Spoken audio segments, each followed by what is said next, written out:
मित्रों नमस्कार, मैं मयंक त्रिपाठी नव ज्ञान ज्योतिष चैनल पर आप सभी दर्शकों का हार्दिक स्वागत करता हूं। आज के वीडियो में जानकारी देंगे कि 30 अक्टूबर को राहु और केतु राशि परिवर्तन करेंगे और ये मई 2025 तक का मीन राशि में राहु का गोचर रहेगा और केतु का गोचर रहेगा कन्या राशि में। तो ऐसे में जो कुंभ राशि के जातक हैं उनके ऊपर क्या प्रभाव पड़ेगा, मैंने लिखा है निश्चित तौर पे आप करोड़पति बन सकते हैं। आपको करोड़पति बनने से कोई नहीं रोक सकता है। राहु और केतु का जब भी गोचर धन भाव पे, अष्टम भाव पे होता है तो अकस्मात धन की प्राप्ति होने के प्रबल योग बन जाते हैं। कोई ऐसा धन आपको मिल सकता है जिसकी आपने उम्मीद नहीं की होगी। राहु नैसर्गिक रूप से पापी ग्रह होते हैं। जिस भाव में बैठते हैं वहाँ पे जो संबंध होते हैं उस भाव से संबंधित निश्चित तौर पे उनमें खटास उत्पन्न हो जाती है।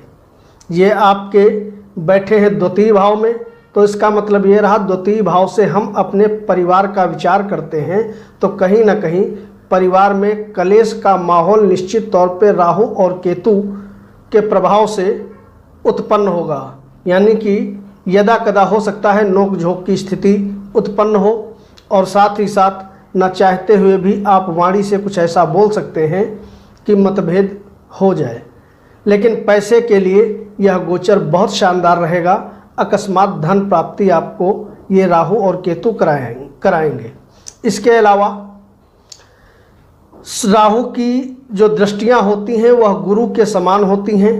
जिस प्रकार से गुरुदेव पंचम भाव पे, सप्तम भाव पे और नवम भाव पे प्रभाव डालते हैं, उसी प्रकार से राहु की दृष्टियां भी पंचम पे, सप्तम पे और नवम भाव पे प्रभाव डालती हैं। धन भाव पे बैठ करके राहु की पंचम दृष्टि पड़ेगी आपके शत्रुओं पर। तो अगर आपके शत्रु बहुत ज़्यादा हैं तो निश्चित मानिए कि शत्रुओं का विध्वंस होगा, शत्रुओं से आपका पीछा छूट जाएगा।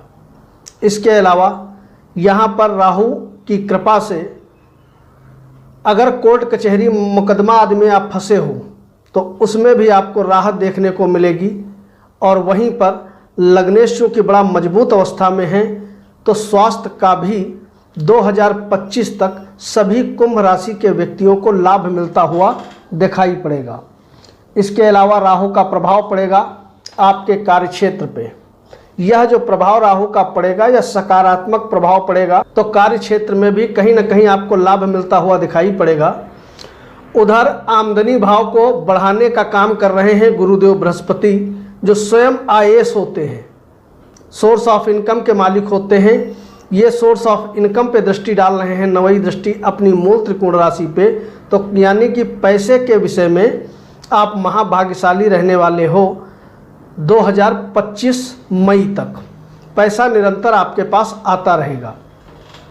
लग्नेश शश नाम का राजयोग बना करके बैठे हैं जो कि समय समय पे आपको मान सम्मान दिलाने का काम करेंगे और 2025 तक ये आपको निश्चित तौर पे स्वास्थ्य में लाभ भी दिलाएंगे, क्योंकि यहाँ ये 7.5 का प्रभाव दे रहे हैं तो साथ ही साथ शश योग का भी प्रभाव देने पे ये बाध्य है।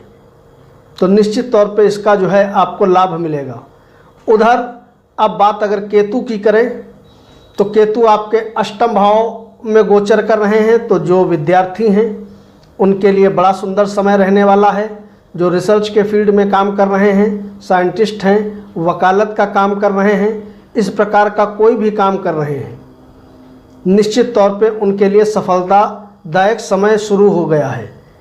अब एक चीज़ ज़रूर ध्यान रखिएगा, केतु आपके अष्टम भाव में बैठे हैं और केतु जहाँ पे बैठते हैं वह भाव जागृत कर देते हैं। राहु जहाँ बैठते हैं उस भाव में कमजोरी लाते हैं, लेकिन केतु जहाँ बैठते हैं वह भाव एक्टिवेट हो जाता है। ऐसे में व्यक्ति के अंदर नास्तिकता उत्पन्न हो जाती है, पूजा पाठ में जातक का मन नहीं लगता है। केतु का एक शुभ प्रभाव यह भी रहेगा कि केतु की जो दृष्टियाँ हैं वह भी कमाल करने वाली हैं। एक दृष्टि आपके पड़ेगी 12वें भाव पे, और जब 12वें भाव पे दृष्टि पड़ेगी तो कहीं ना कहीं यात्राओं के शुभ योग शुरू हो जाएंगे। यानी कि यदि आप देश विदेश जाना चाहते हो तो उसके लिए समय बड़ा उत्तम शुरू हो जाएगा, आप देश विदेश जा सकते हो।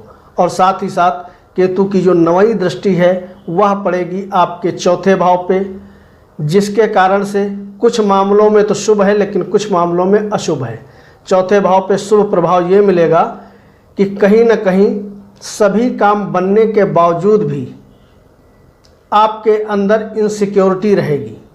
लेकिन वहीं पर शुभ प्रभाव ये मिलेगा कि जो जातक सामाजिक कार्यकर्ता हैं, मीडिया के क्षेत्र से जुड़े हैं, इलेक्ट्रॉनिक वगैरह का काम करते हैं, उनके लिए बहुत सुंदर समय हो जाएगा। अगर आप राजनीति वगैरह में कैरियर बना रखे हैं तो उसके लिए समय अच्छा रहेगा। गुरु भी आपको शुभ फल देने के लिए तत्पर हैं। वैवाहिक जीवन में सुख समृद्धि ये लाएंगे और साथ ही साथ व्यापार में विशेष तौर पे ऊंचाइयां आपको इस पीरियड में देखने को मिलेंगी। इस बीच अविवाहितों का विवाह होगा और अगर आप शादीशुदा हैं तो वैवाहिक जीवन में सुख समृद्धि इस अवधि में बनी रहेगी। नया व्यापार शुरू करना चाहते हैं तो सभी कुंभ राशि वालों के लिए बड़ा शानदार समय है। आप व्यापार शुरू करिए, निश्चित तौर पे आपको लाभदायक स्थितियां दिखाई पड़ेंगी। इसके अलावा आप यह भी ध्यान रखिएगा कि गुरु का एक बहुत बड़ा अच्छा प्रभाव ये पड़ रहा है कि इनकी जो दृष्टि है वह सीधे आपके भाग्य भाव पे है। यानी कि भाग्य से भी कहीं ना कहीं आपको भारी मात्रा में लाभ मिलेगा। और एक तरफ जहाँ पे केतु नास्तिकता बढ़ाने का काम करेंगे तो गुरु के प्रभाव से आस्तिकता बढ़ेगी। यानी कि अब आपको ज़्यादा प्रभाव किसका मिलेगा, केतु का या गुरु का? तो इसके लिए आप अपने कुंडली में ये देख लीजिए, अगर गुरु की दशा चल रही है तो आपके अंदर नास्तिकता नहीं होगी, आस्तिकता रहेगी। यानी कि ईश्वर के प्रति आपकी श्रद्धा बढ़ेगी।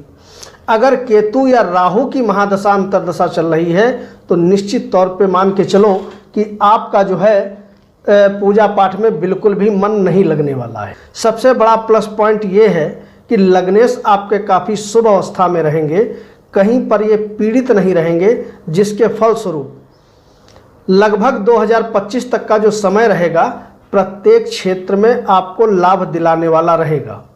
हो सकता है बीच में जब लग्नेश आपके अस्त हों, वक्री हों, तब थोड़ा शुभ प्रभाव में कमी आएगी निश्चित तौर पे, उसकी मैं समय समय पे जानकारी देता रहूँगा। लेकिन राहु और केतु का आपके धन भाव पे और अष्टम भाव पे गोचर करना विशेष रूप से धनदायक रहेगा।